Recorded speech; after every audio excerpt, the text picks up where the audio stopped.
September 19th, 1944. The rolling hills of Lorraine, France, are buried under a suffocating blanket of morning mist.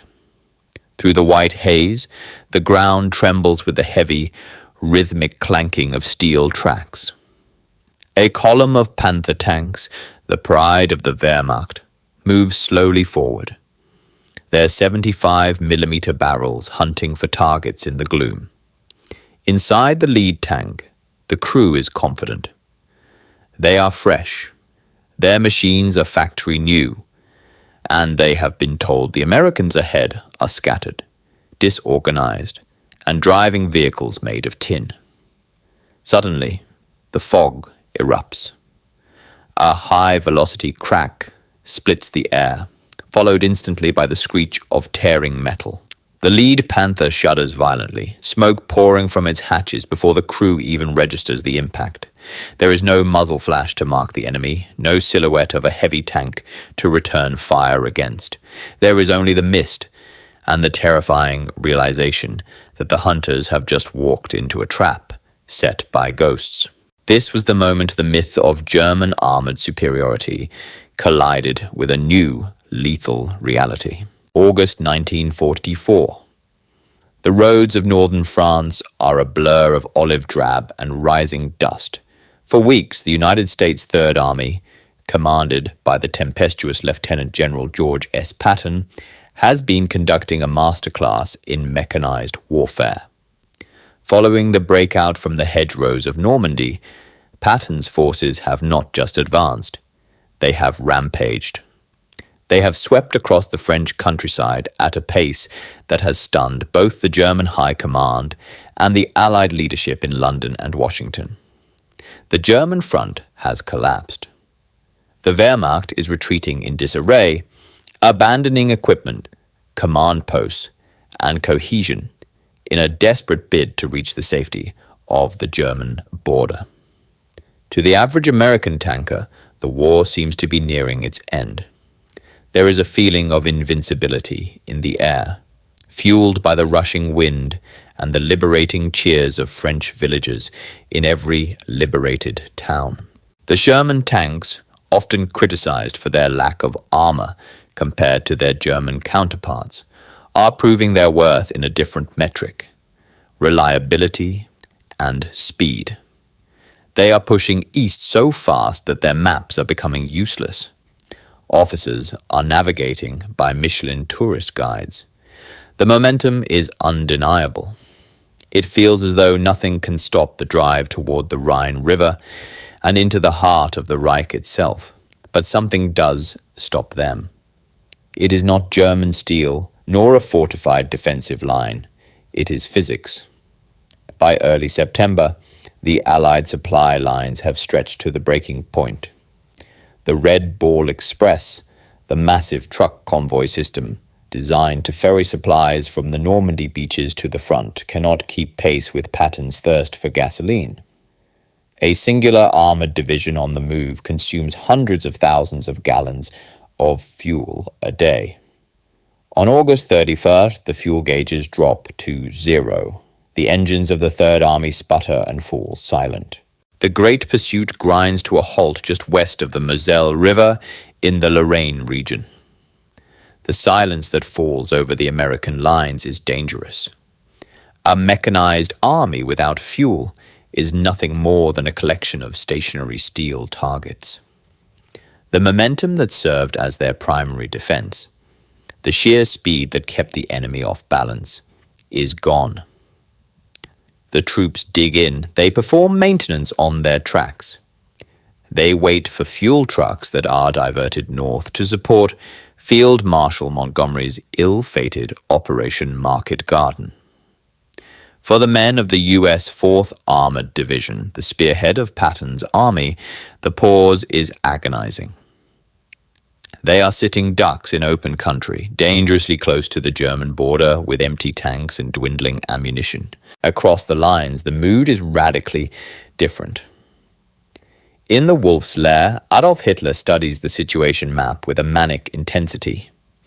Where his generals see a shattered Wehrmacht in need of rest and reorganization, Hitler sees a golden opportunity.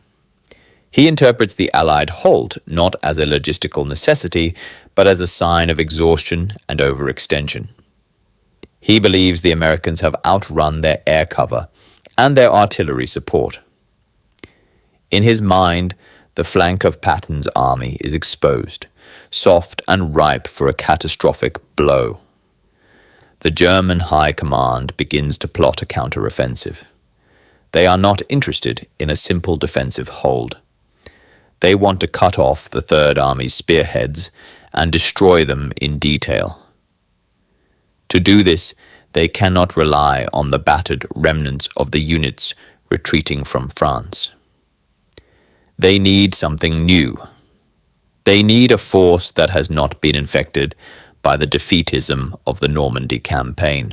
Hitler orders the immediate deployment of a new kind of weapon, the Panzer Brigades. These are not the veteran divisions of the Eastern Front.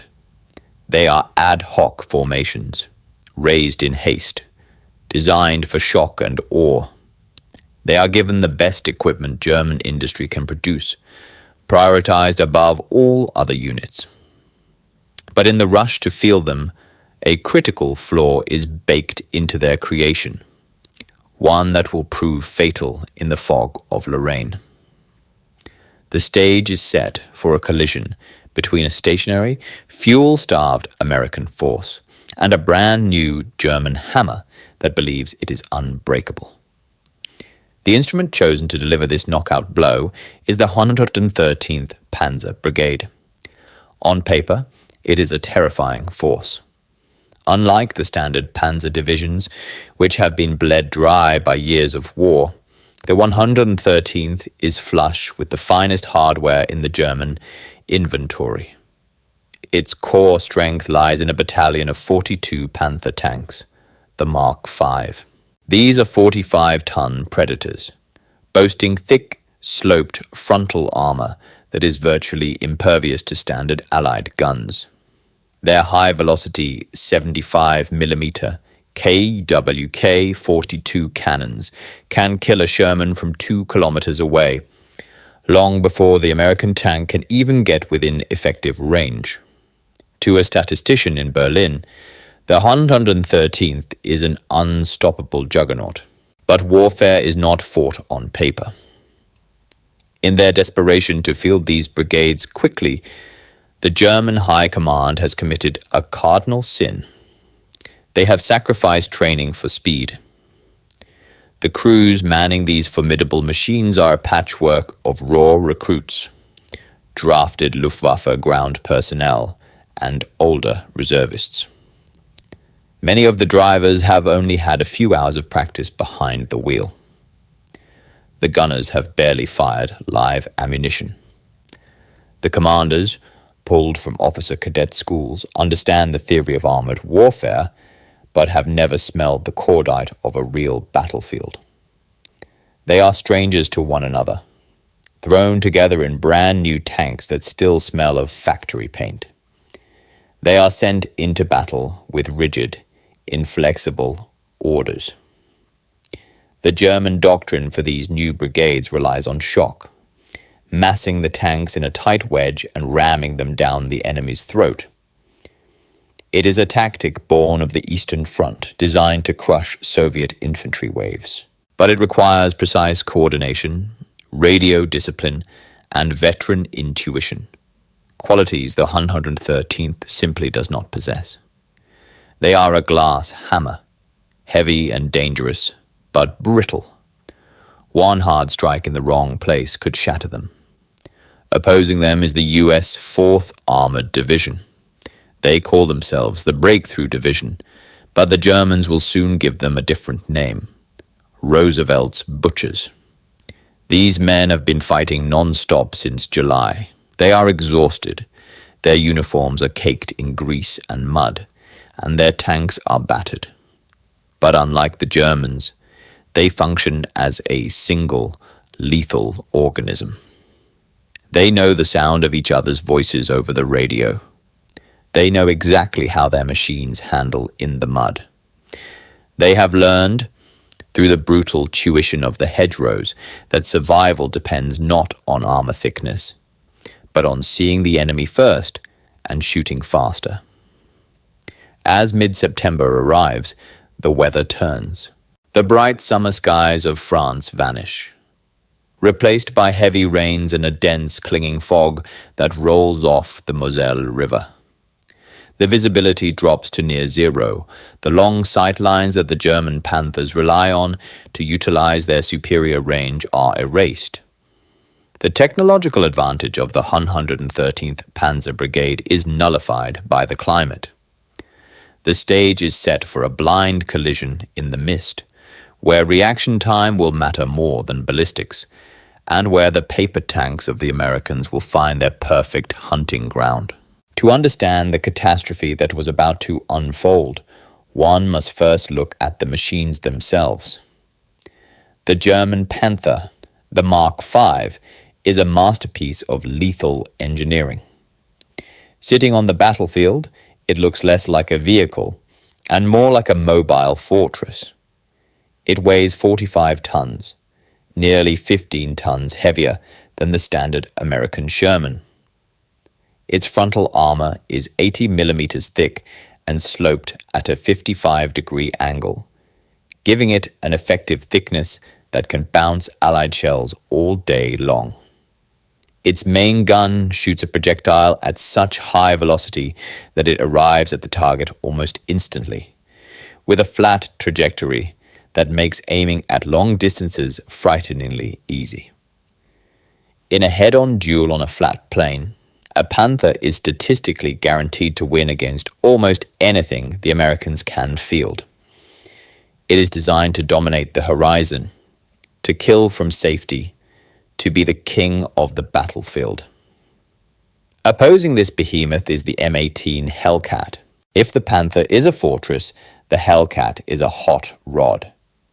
It is a tank destroyer, not a tank, built according to a uniquely American doctrine that prioritizes speed over survivability. It is shockingly light, weighing only 18 tons. Its armor is laughable, barely half an inch thick in some places. A heavy machine gun can punch through it. A direct hit from a Panther will vaporize it. The crew sits in an open-top turret, exposed to rain, shrapnel, and snipers. But the Hellcat has a secret weapon, the Wright Continental radial engine. This aircraft engine gives the M18 a top speed of over 50 miles per hour on roads, making it the fastest tracked vehicle of World War II. It is nimble, accelerating like a sports car. Its turret traverses rapidly, allowing the gunner to snap onto a target in seconds. The American doctrine is simple: seek, strike, and destroy. The Hellcat isn't meant to take a hit. It is meant to be where the enemy gun isn't. However, the decisive angle at Arracourt isn't the thickness of the steel. It is the quality of the men inside it. The 113th Panzer Brigade represents a fatal corruption of the German military tradition. The crews are green. They are technically qualified, but tactically blind. Inside the claustrophobic hull of a Panther, a terrified, inexperienced crew tends to button up, closing all hatches to feel safe. This is a death sentence. It restricts the commander's vision to tiny periscopes, turning the tank into a blundering, tunnel-visioned giant. They cannot hear the enemy. They cannot see the flank. They are isolated in their steel boxes. Contrast this with the veterans of the U.S. 4th Armored Division. They have survived the meat grinder of Normandy. They have learned that safety is an illusion. American tank commanders often ride with their heads sticking out of the turret hatch, even under fire. It is suicidal courage, but it gives them a godlike view of the battlefield. They can spot the muzzle flash, the shifting bush, the exhaust plume of an enemy tank before the enemy sees them. They operate with a hive mind fluidity, coordinating fire over the radio with a casual, deadly efficiency. At Arracourt, the Germans are bringing a sledgehammer wielded by a blind man, while the Americans are bringing a scalpel wielded by a surgeon. In the calculus of tank warfare, range is life. The Panther's 75mm gun is designed to kill from a distance where the enemy is nothing but a speck. But on the morning of September 19th, the battlefield of Arracourt betrays the Germans. A dense, persistent fog clings to the valleys of Lorraine. It is a pea souper, a white wall that cuts visibility down to 50 yards, sometimes less. This weather event is the single most important tactical factor of the battle. It completely erases the German technological advantage. The Panther's superior optics? Useless. The high-velocity gun? Irrelevant. The thick frontal armor? Meaningless when the enemy is suddenly beside you, firing into your thinner side plating. The weather forces the engagement into a knife fight in a phone booth. In this claustrophobic arena, the heavy, sluggish Panthers struggle to maneuver. Their long gun barrels get caught on hedgerows and trees as they try to rotate. The American M18s and Shermans, however, thrive here. They can drift through the mud, snap, turn, and fire in the blink of an eye. The fog transforms the battlefield from a sniper's duel into a chaotic barroom brawl, where reflexes matter more than range. The disaster is further compounded by the men leading the armies. On the German side is General Hasso von Manteuffel, a brilliant, aristocratic tank commander. He is a realist. He knows his new Panzer Brigades are untrained. He knows sending them blindly into the American flank is a gamble, but he is paralyzed by the rigid hierarchy of the Third Reich. The orders from Berlin are explicit. Attack immediately. Attack en masse. Do not stop. He is forced to wield his forces like a blunt instrument, pushing them forward on predictable axes of advance, unable to adjust to the reality on the ground because the schedule dictates the tactics. Opposing him is Major General John S. Tiger Jack Wood. Wood is a unique breed of commander, a man who hates static warfare and loves the chaos of the offensive. But unlike the rigid German command structure, Wood operates on trust. He gives his subordinates, men like Lieutenant Colonel Creighton Abrams and Colonel Bruce Clark, an objective and the freedom to achieve it however they see fit. There is no micromanagement from the rear. When the German attack begins, there is no frantic call to headquarters for permission to move. The American captains and lieutenants on the ground simply react. They improvise. They adapt. While the German column is marching to a preset tune, the American defense is fluid, shifting like water to fill the gaps and surround the enemy. The trap is set. The blind, heavy German column is trundling forward, engines roaring, tracks churning the mud, straight into the sights of an enemy they cannot see, led by commanders who were waiting for them to make the first mistake. September 19th, 0800 hours. The fog is thicker than ever, reducing the world to a grey, swirling void. Near the small village of Bézange-la-Petite, the ground begins to shake. The vanguard of the 113th Panzer Brigade is on the move. They are advancing in a tight, textbook formation, believing their mass will protect them. They have no reconnaissance screen ahead of them, a fatal error born of inexperience. They are driving blind. Suddenly, the American radio net comes alive with frantic chatter. Enemy tanks, big ones, dozens of them. A forward screen of American light cavalry, Stuarts, and armored cars catches the first glimpse of the German Leviathans looming out of the mist like battleships. The sheer number of Panthers is overwhelming. The American scouts fire their light cannons. the shells sparking harmlessly off the sloped German armor, before throwing their vehicles into reverse and scattering. The German commanders, seeing the Americans flee, take the bait. They believe the route is open. They press the accelerator. But racing toward the sound of the guns is the 704th Tank Destroyer Battalion, commanded by the astute Captain Thomas Evans. Evans is leading a platoon of M18 Hellcats. As he crests a ridge near the town of Arracourt, his heart stops. Through a break in the fog, he sees them. A solid wall of German armor. He counts at least 25 Panthers moving in the valley below, their long barrels swaying as they traverse rough ground. Evans has only 4 Hellcats. The math is suicidal. 4 lightly armored destroyers against 25 heavy tanks. If the Germans spot them, the Hellcats will be erased in seconds. Evans makes a split-second decision that defines the battle. He does not retreat. He orders his drivers to kill their engines. "Wait," he whispers over the intercom. "Nobody fires until I say." The tension in the open turrets of the Hellcats is agonizing. The crews can hear the German engines growling closer. They can hear the squeal of the Panther tracks crushing the wet earth. 2,000 yards. 1,500 yards. 1,000 yards. The German tanks are so close the Americans can see the mud caked on their hulls. The Hellcat gunners wrestle with their adrenaline, keeping their sights locked on the side armor of the passing giants. The Germans, buttoned up inside their steel shells, are looking straight ahead, oblivious to the assassins lurking on their flank. Evans waits until the lead German tanks have actually passed his position, exposing their vulnerable rear engines.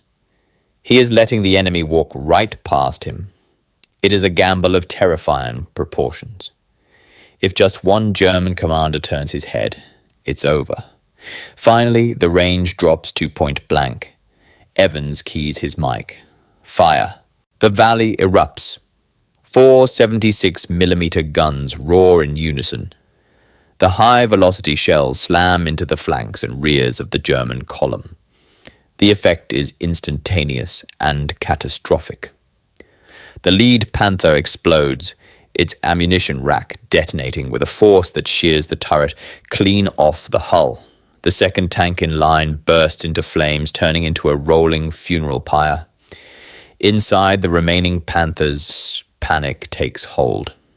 The inexperienced German crews are deafened by the impacts. They have no idea where the fire is coming from. Because of the fog and the Hellcat's smokeless powder, there are no muzzle flashes to target. The German commanders scream into their radios, but the network is jammed with screams of confusion. Find Panzer. Where? Where are they? Instead of turning their heavy frontal armor toward the threat, the terrified drivers do exactly the wrong thing. They stop. Some try to reverse, colliding with the tanks behind them. The precise, disciplined formation dissolves into a chaotic traffic jam of 45-ton vehicles. Captain Evans and his Hellcats do not sit still. This is the moment the M18 was built for. As the German turrets slowly begin to rotate, agonizingly slow in the panic, the American destroyers are already moving. They utilize their speed to flank again, racing behind a copse of trees or a ridgeline, popping up in a completely new position to fire again. It is a deadly game of whack-a-mole. To the Germans, it feels like they are surrounded by an entire division. One Hellcat, commanded by Sergeant Matteo, spots a Panther traversing its gun toward him. The race is on. The Panther's turret whines as it rotates, but Matteo's driver guns the engine. The Hellcat lurches forward, drifting through the mud, dodging the German aim. Matteo's gunner fires on the move, a skill the Germans were told was impossible. The shell strikes the Panther's track, snapping the links. The giant tank slews sideways, immobilizing itself. A second shot punched through the side armor, silencing the beast forever. The slaughter continues for minutes that feel like hours. The fog lifts slightly, revealing a scene from hell. The valley is littered with burning Panthers. The invincible German armor is being dismantled piece by piece by vehicles made of tin. The German offensive isn't just stopped, it is being decapitated. As the surviving Panthers retreat into the mist, leaving their burning comrades behind, the realization hits. The hunters have become the hunted. The 113th Panzer Brigade hasn't just lost a battle, it has lost its soul. As the afternoon sun finally burns through the mist, the full scale of the disaster is revealed. The valley near Arracourt has been transformed into a graveyard of German armor. The silence that follows the battle is broken only by the crackle of burning ammunition and the distant groans of wounded men. The butcher's bill is staggering. In the span of a few furious days, the 113th Panzer Brigade has effectively ceased to exist as a combat unit. The fields are littered with the hulks of over 50 Panthers. Some are turretless, their ammunition having detonated from internal fires. Others sit eerily intact, abandoned by crews who fled in terror when they realized their frontal armor offered no protection against an enemy they couldn't see. For the Americans, the victory is almost mathematically impossible. The 704th Tank Destroyer Battalion and the 4th Armored Division have lost a handful of vehicles, mostly light tanks and tank destroyers that can be easily replaced. The kill ratio is devastating. For every American vehicle lost, the Germans have lost nearly a dozen. When the reports reach the desk of General Johannes Blaskowitz at Army Group G headquarters, there is a moment of stunned disbelief. The staff officers read the numbers twice. They cannot reconcile the data. How could a brand new brigade, equipped with the most powerful tanks in the world, be annihilated by an enemy force that was supposedly running on fumes and driving paper vehicles? The report from the front lines offers a chilling explanation. The enemy appeared from nowhere. We were fighting ghosts. The psychological impact is far heavier than the tonnage of steel lost. The myth of the Panther's invincibility is shattered. For the German crews who survived, the faith in their technology, the belief that a superior machine guarantees victory, has evaporated. They have learned the hard way that a 45-ton tank is useless if the commander doesn't know where to look. The catastrophe at Arracourt signals the death knell for Hitler's Panzer Brigade experiment. The concept, rushing high-tech independent units to the front without adequate support or training, is exposed as a strategic delusion.